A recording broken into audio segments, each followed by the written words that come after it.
नमस्कार मित्रों। तो आज के एक पाठक के बारे में दो एमएलसी का ऐसा बयान आया है जिस बयान को सुन करके आपको हंसी भी आती होगी, गुस्सा भी आता होगा, क्योंकि ये वही एमएलसी लोग हैं जो के पाठक की दिखावटी विरोध करते हैं, जबकि वो सरकार में हैं।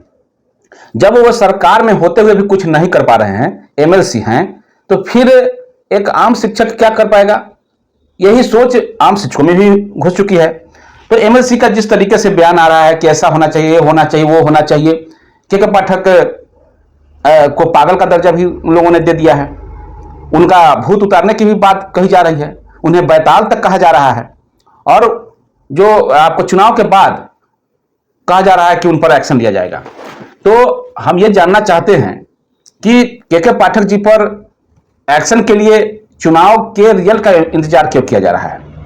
क्या यह इंतजार किया जा रहा है कि शिक्षकों का वोट किधर गया है, यह जानकारी लेने के बाद वो एक्शन लेंगे?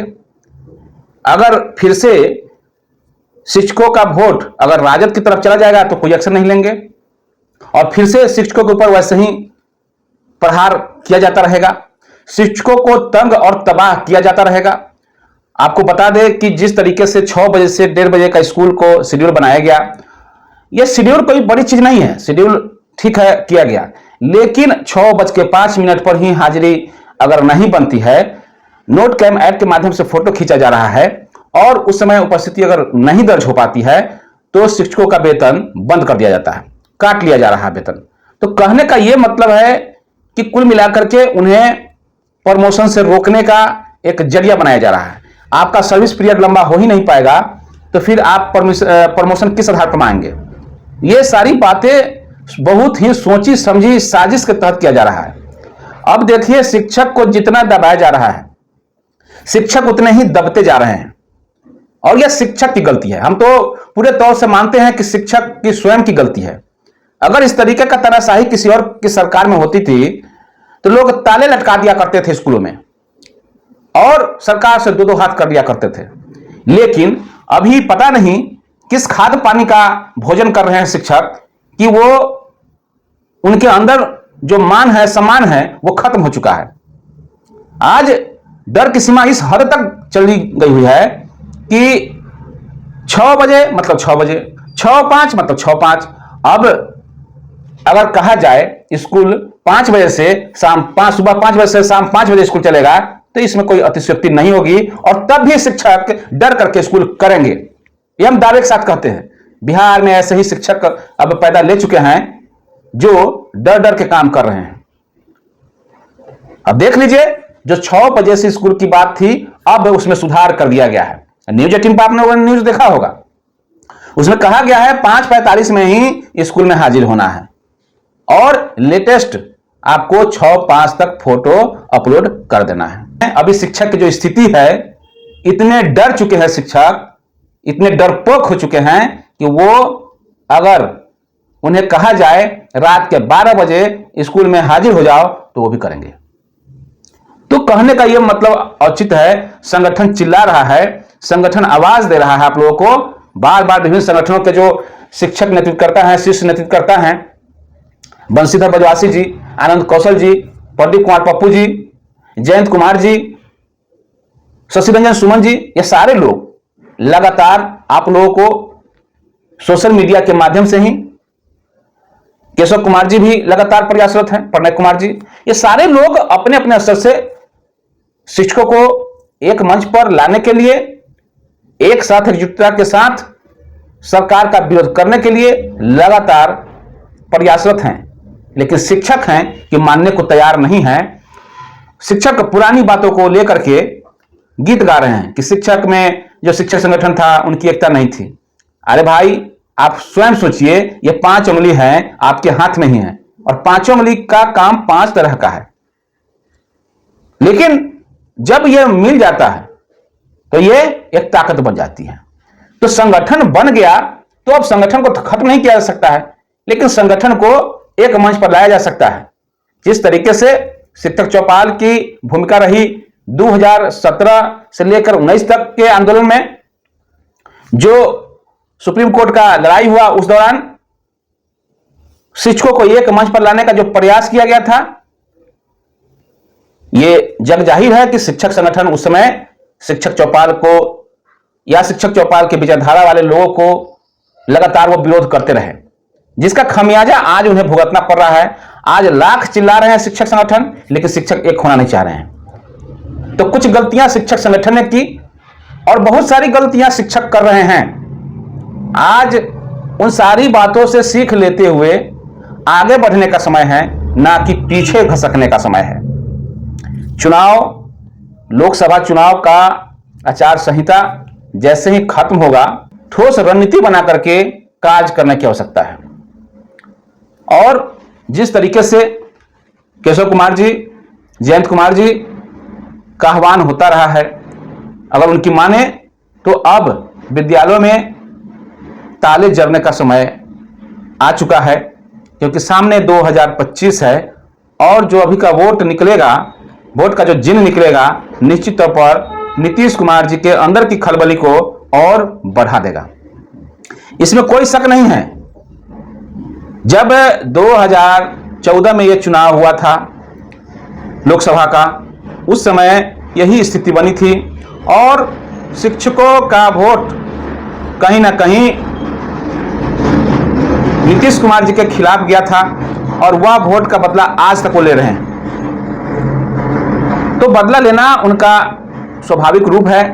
आज से वो बदला नहीं ले रहे हैं। जब से शिक्षा मित्र की बहाली हुई है, तब से वो शिक्षकों से बदला ले रहे हैं और लगातार शिक्षकों को अपने क्रियाकलाप से, बिहार सरकार अपने तंत्र से शिक्षकों को बदनाम करती हुई आई है।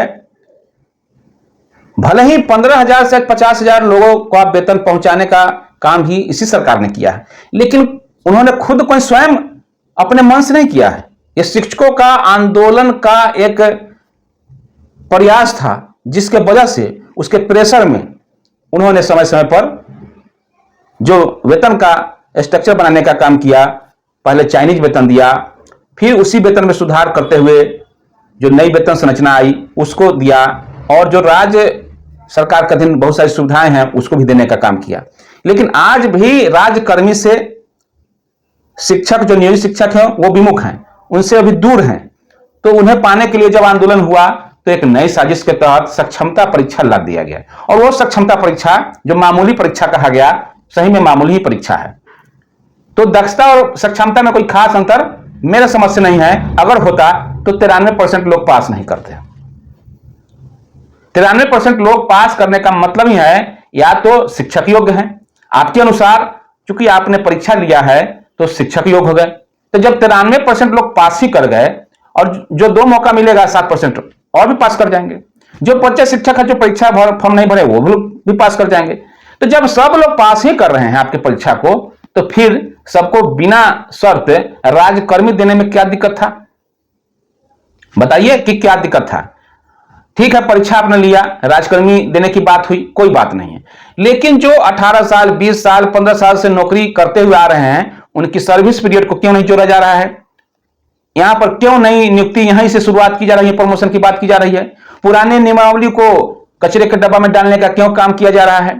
क्यों उन नियमावली को लेकर के आप चाह रहे हैं कि उन्हें हम कचरा के डिब्बा में फेंक करके और नई नियमावली के तहत शिक्षकों को बांध दें? अभी तक पंचायत नियोजन इकाई में होने की वजह से डायरेक्ट रूप से कोई पदाधिकारी उनके ऊपर कोई कार्रवाई नहीं कर पाते हैं। उन्हें नियोजन इकाई को लिखना होता है। लेकिन अब जो नई नियमावली है सक्षमता की, उसमें जैसे ही विशिष्ट शिक्षक बनेंगे आपको जिला कैडर घोषित कर दिया जाएगा और डायरेक्ट रूप से आपको सस्पेंड करने में उन्हें आसानी हो जाएगी। शिक्षकों ने मजबूरन परीक्षा दिया। उन्होंने यह भी दिखाने के लिए परीक्षा दिया कि आपने हमें दक्ष नहीं माना है, तो चलिए हम सक्षम होकर भी बता देते हैं, और बता दिया। 93% लोग पास हुए। लेकिन कहने का यह मतलब है, जब सब पास हो ही रहे हैं, योग्यता उनमें है ही कुट कुट कर भरी हुई, तो फिर दिक्कत कहां है राज्यकर्मी आपको देने में? और ये विशिष्ट नाम देने की क्या आवश्यकता थी? क्यों नहीं उन्हें सहायक अध्यापक कहा गया? क्यों नहीं उन्हें सहायक शिक्षक कहा जा रहा है? क्यों नहीं जो बीपीएससी वाले लोगों को जो सुविधाएं दी जा रही हैं, उन सारी सुविधाओं को नियोजित शिक्षकों को दिया जा रहा है?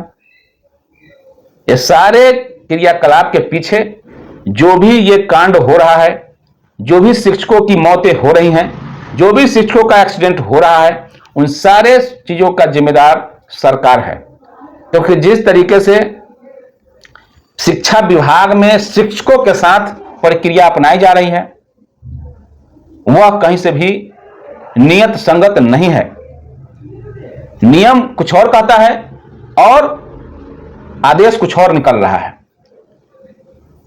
प्राथमिक विद्यालयों में 200 दिन, माध्यमिक में जो मिडिल स्कूल है उसमें 220 दिन, ये जो शेड्यूल है कोई ये इनका बनाया हुआ नियम तो नहीं है, भारत सरकार का नियमावली है।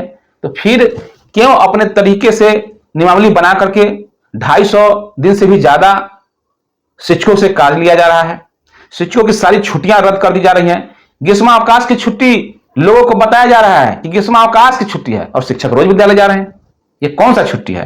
तो ये सारी बहुत सारी बातें हैं, आप लोग को आंख खोलने की आवश्यकता है।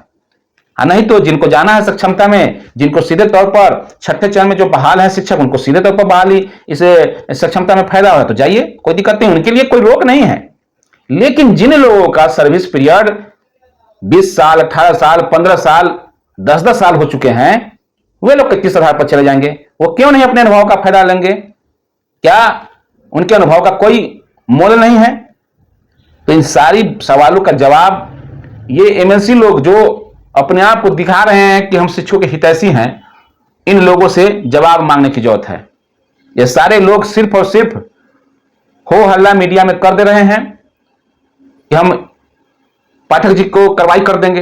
ये लगभग कितने दिनों से चल रहा है, आप स्वयं ध्यान दीजिए कि नवल किशोर यादव जी के बयान का क्या हुआ, क्या हो रहा है, क्या असर हुआ है।